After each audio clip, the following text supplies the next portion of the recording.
அனைவருக்கும் ரம்ஜான் நல்வாழ்த்துக்கள். ஹாய் மக்களே, அனைவருக்கும் வணக்கம். நம்ம ஊர்ல இன்னைக்கு பாத்தீங்கன்னா மழை லைட்டா பெஞ்சிட்டு இருக்கு.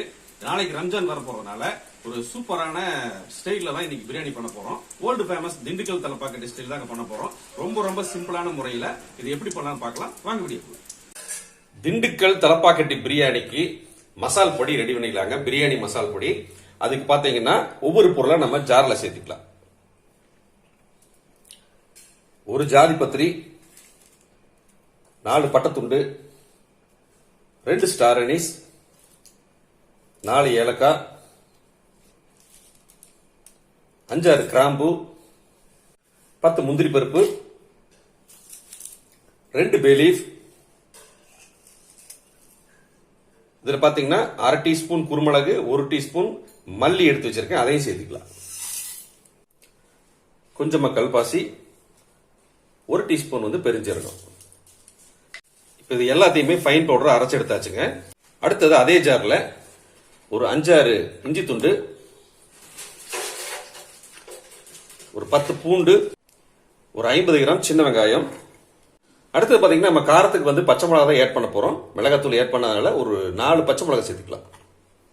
இது கூடவே பாத்தீங்கன்னா கொஞ்சமா மல்லி இலை, கொஞ்சமா புதினா.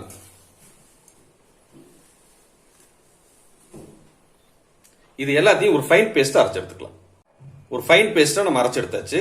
அடுத்தது நம்ம பிரியாணி தாளிச்சிடலாம். பிரியாணி செய்யறதுக்கு ஒரு அகலமான பாத்திரம் எடுத்தாச்சுங்க. இப்ப நம்ம அடுப்பும் பத்த வச்சாச்சு. இப்ப இந்த சட்டி சூடாகட்டும். இப்ப சட்டி சூடாயிடுச்சுங்க. தேவையான அளவுக்கு எண்ணெய் ஊத்திக்கலாம்.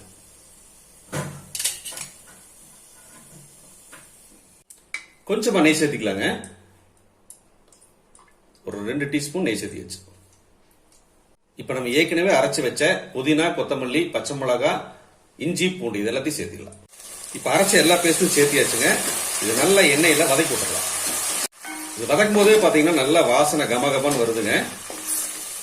இது வதங்கினதுக்கு அப்புறமா நம்ம ஏற்கனவே பவுடரை அரைச்சு வச்சிருக்கிற மசால் பொடியை சேர்த்திக்கலாம்.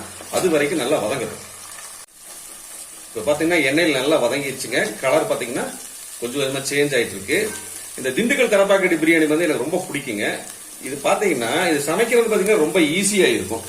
ஃபர்ஸ்ட் பிகினர்ஸ் இது மாதிரி ட்ரை பண்ணி பாருங்க, நல்லா இருக்கும். அதுக்கப்புறம் கூட நீங்க மத்த பிரியாணி எல்லாம் ட்ரை பண்ணலாம். ரொம்ப ஈஸியா இருக்கும் இந்த பிரியாணி. இந்த ஸ்டைலே பாத்தீங்கன்னா ரொம்ப வித்தியாசமா இருக்கும். இப்ப பாத்தீங்கன்னா இதெல்லாம் வதங்கிருச்சு. அடுத்தது நம்ம ஏற்கனவே பட்டை, கிராம்பு, லவங்கம், ஏலக்காய், ஹோல் ஸ்பைசஸும் நம்ம பச்சையா அரைச்சிருக்கோம், அதை சேர்த்திக்கலாம். இதையும் நல்லா எண்ணெயில் நல்லா வதக்கிடலாங்க.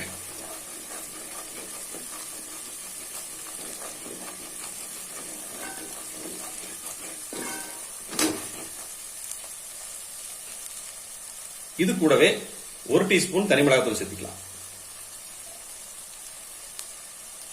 மசால் பொடி போட்டோம்னு பாத்தீங்கன்னா நல்லா டோட்டலா கலரே நல்லா சேஞ்ச் ஆயிடுச்சு பாத்தீங்களா.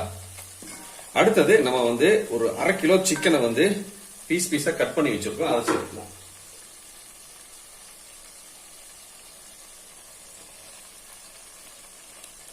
நான் இன்னைக்கு ரைஸ் பாத்தீங்கன்னா ஒரு 1/2 கிலோ தான் எடுக்க போறேன். அதனால இன்னைக்கு 1/2 கிலோ சிக்கன் போட்டுக்கலாம். எல்லா சிக்கனும் சேர்த்து நம்ம கிளறி விடலாம். சிக்கன் பாத்தீங்கன்னா ஒரு 2 நிமிஷம் நல்லா பரட்டி விட்டாச்சுங்க. இந்த சிக்கன் வேகிறதுக்காக 1 டம்ளர் தண்ணி ஆட் பண்ணிக்கலாம்.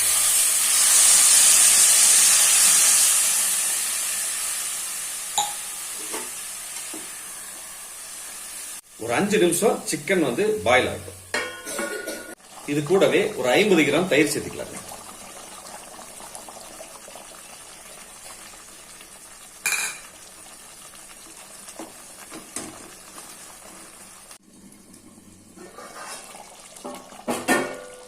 சிக்கன் பாத்தீங்கன்னா ஒரு 50% நம்ம குக் ஆயிருக்கு.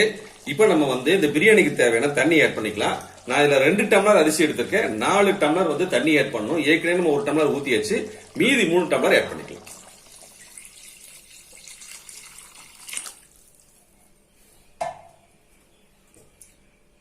ரெண்டு டீஸ்பூன் சால்ட் எடுத்து வச்சிருக்கேன், அதையும் சேர்த்துக்கலாம். சேர்த்திட்டு நல்லா கலந்து விட்டுட்டு மூடி போட்டு மூடி வச்சிடலாங்க.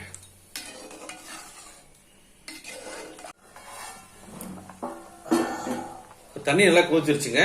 நம்ம அரை மணி நேரத்துக்கு முன்னாடி ஊற வச்ச 1/2 கிலோ சீரக சம்பா ரைஸை சேர்த்திக்கலாம்.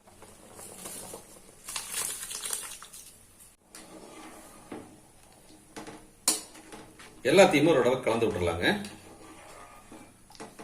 இப்பவே பாத்தீங்கன்னா கலர் நல்லா செமையா இருக்கு. நல்ல ஒரு ப்ரௌனிஷான ஒரு கலர் வந்திருக்கு.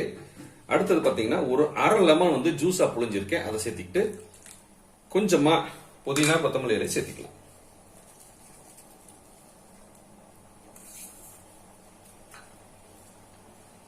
மூடி போட்டு மூடிடலாங்க.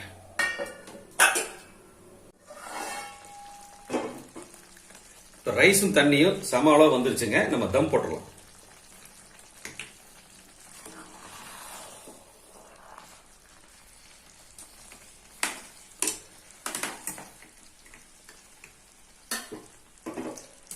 மூடி போட்டுட்டு மேல கொஞ்சம் வெயிட் வச்சு விட்டுறலாம்.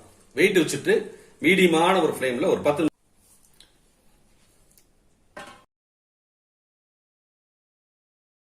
நல்ல ஒரு கலர்ஃபுல்லான திண்டுக்கல் தலப்பாக்கட்டி சிக்கன் பிரியாணி சூப்பரா ரெடி ஆயிடுச்சுங்க.